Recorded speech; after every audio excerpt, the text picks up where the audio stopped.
পাতায় পাতায় কেন ওনার নাম? আবু হুরায়রা রাদিয়াল্লাহু আনহু বলেন, ও রাসূলের উম্মতেরা শোনো, আমার পেটের ক্ষুধা আমাকে বেহুশ বানায় এই মসজিদের ভিতরে ফেলায় রাখছিল। কেন আমি মসজিদের ভিতরে পেটের ক্ষুধায় বেহুশ হয়েছি জানো? যেদিন থেকে নবীদের কাছে ইসলাম গ্রহণ করেছি, ওই দিনের পর থেকে আমার আনসার সাহাবীরা, আমার আনসার ভাইরা, তাদের ব্যবসা বাণিজ্য ছিল, তাদের ক্ষেত খামার ছিল, তারা ক্ষেত খামারে কাজ করত। মদিনাওয়ালারা ক্ষেত খামারে কাজ করত। মক্কার মুহাজির সাহাবী আমার ভাই, তারা ভিন্ন দেশে ব্যবসা বাণিজ্য করার জন্য যাইতো। কিন্তু আমি আবু হুরায়রা না ব্যবসা বাণিজ্য করতাম, না ক্ষেত খামার করতাম, না দুনিয়ার অন্য কোনো সুগুলার ব্যস্ততা আমার ছিল। আমি আবু হুরায়রার যেদিন থেকে ইসলাম গ্রহণ করেছি, ওই দিন থেকে পয়গম্বরের মাদ্রাসাটা আকড়ায়া ধরছি। কেমন ভাবে আকড়ায়া ধরছি জানো? আমার পেটের ক্ষুধা আমাকে বেহুশ বানায়া ফেলায়া দেয়।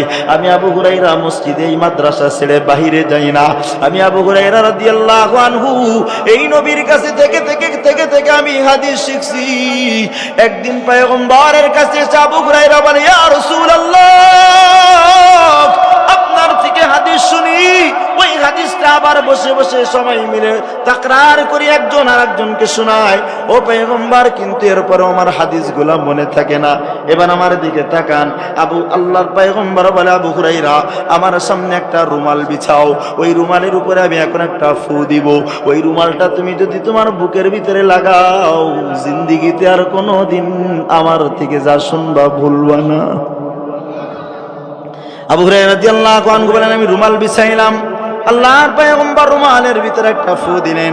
আমি বুকের ভিতরে রুমালটা জড়ায়া রাখলাম।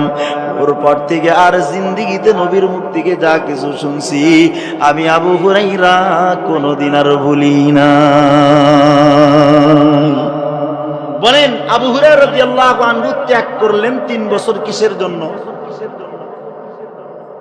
বোঝেন নাই আপনারা? কি শিখলেন নবীর থেকে? বলেন না সবাই, জোরে কোন। এই কথাটা বুঝছেন তো আপনারা? আবু হুরায়রা রাদিয়াল্লাহু আনহু বলেন, আমার মদিনার আনসার ভাইরা ক্ষেত খামার করত। আমার ক্ষেত খামার ছিল না, আমার ব্যস্ততা ছিল না। মক্কা থেকে যারা হিজরত করে মদিনায় আসছে, ওরা ভিন দেশে ব্যবসার জন্য যাইত। আমি আবু হুরায়রা ভিন দেশে ব্যবসার জন্য যাইতাম না। আমি নবীর মাদ্রাসার ভিতরে পড়ে থাকতাম। একটা মাত্র ব্যস্ততা ছিল, একটা মাত্র সুগল ছিল, একটাই মাত্র আমার কাজ ছিল, সেটা হলো নবীর কাছ থেকে হাদিস শ্রবণ করা আর হাদিস মুখস্থ করা। এটাই আমার একমাত্র কাজ ছিল। আবু হুরায়রা রাদিয়াল্লাহু আনহুকে একদিন পরীক্ষা করার জন্য মালিক ইবনে মারওয়ান, মদিনার বাদশা মালিক ইবনে মারওয়ান একদিন আবু হুরায়রা রাদিয়াল্লাহু আনহুকে ডাকছেন, ডেকে দাঁড়া করায় দিছেন। আর 100 জন লেখককে বসায় দিছেন। দুই পাশে হাতের ভিতরে কলম আর দত কলম দিয়া বসায় দিছেন। আবু হুরায়রা রাদিয়াল্লাহু আনহুকে মালিক ইবনে মারওয়ান কয়, আবু হুরায়রা, একই দালানোর ভিতরে 100 নবীর হাদিস বলবা। আবু হুরায়রা রাদিয়াল্লাহু আনহু দাঁড়ায়া দাঁড়ায়া 100 নবীর হাদিস বললেন। ঠিক 1 বছর চলে গেছে। 1 বছর যাওয়ার পর আবার মালিক ইবনে মারওয়ান ডাক দিয়েছেন। মালিক ইবনে মারওয়ান আবু হুরায়রাকে ডাক দিয়া কয়, এখানেই দাঁড়ায়া যাও, গত বছর যে জায়গায় দাঁড়াইছিলা ওইখানেই দাঁড়াও। ঠিক গত বছর 100 জন লেখককে ডাক দিয়া হাদিস লেখাইছিল 100টা। ও তাদের পাণ্ডুলিপি সহ 100 লেখককে আবার দুই পাশ দিয়ে মালিক ইবনে মারওয়ান বসায়া দিয়া আবু হুরায়রাকে বলে, আবু হুরায়রা, গত বছর আমার সামনে দাঁড়ায় যে 100 হাদিস বলছিলা, ধারাবাহিকভাবে ওই হাদিসগুলা আজ আমার সামনে শোনায়া দাও। লেখকরা তাদের কিতাবের সাথে মিলায়া মিলায়া দেখবে তোমার হাদিস বলা ঠিক আছে কিনা।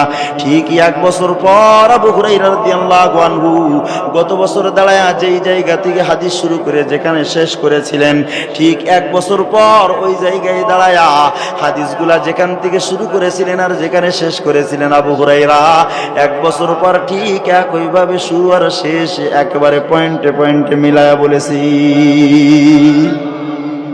এই হলো আবু হুরায়রা রাদিয়াল্লাহু আনহু। নবীজির কাছে মাত্র 3 বছর সময় ছিলেন, 2.5 বছরের সময় ছিলেন। শুধুমাত্র হাদিসের খেদমতে নিজের জীবনকে বিলীন করে দিয়েছেন। এখন বলেন আপনার আমার রব কৃতজ্ঞ না অকৃতজ্ঞ? জোরে কয় না। ইন্নাল্লাহ লা ইখলিফুল মিয়াদ, আল্লাহ বলে আমি আমার ওয়াদা খেলাফ করি না। অন্যান্য সাহাবীদের ব্যবসা বাণিজ্যের সুগল, কাজবাজ, ক্ষেত খামারের সুগল, আবু হুরায়রার শুধু হাদিসের সুগল, হাদিসের ব্যস্ততা। আল্লাহ পাক আবু হুরায়রা রাদিয়াল্লাহু আনহুর বদলা প্রতিদান দুনিয়াতেও দিয়েছেন। কেমন ভাবে? হাদিস খুলে দেখেন, প্রত্যেকটা হাদিসের পাতায় পাতায় আবু হুরায়রার নাম আল্লাহ পাক তার কুদরতি ভাবে প্রত্যেকটা হাদিসের কিতাবের ভিতরে লিখে দিয়েছেন। প্রতিদান দিয়েছেন না দেন নাই? কেমন দিয়েছেন? হাদিসের খেদমত করেছেন তো হাদিসের ভিতরে আবু হুরায়রার নাম স্বর্ণ অক্ষরে আল্লাহ পাক লিখে দিয়েছেন। অন্যান্য সাহাবীদের তুলনায় আবু হুরায়রা রাদিয়াল্লাহু আনহু থেকে যে হাদিস রওয়ায়াত হয়, এই হাদিসের মান মুহাদ্দিসিন ইকরামের কাছে বেশি গ্রহণযোগ্য আর শক্তিশালী। সুবহানাল্লাহ কোন। কেন? এই যে আবু হুরায়রা হাদিসের জন্য নিজের জানকে বিলীন করেছেন, নিজের সময় দিয়েছেন, নিজের জান দিয়েছেন, মেহনত সব হাদিসের জন্য। এজন্য হাদিসের জগতের ভিতরে আবু হুরায়রার নাম আল্লাহ বানাইছেন অনন্য। অন্যান্য সাহাবীদের নাম এত পাওয়া যায় না।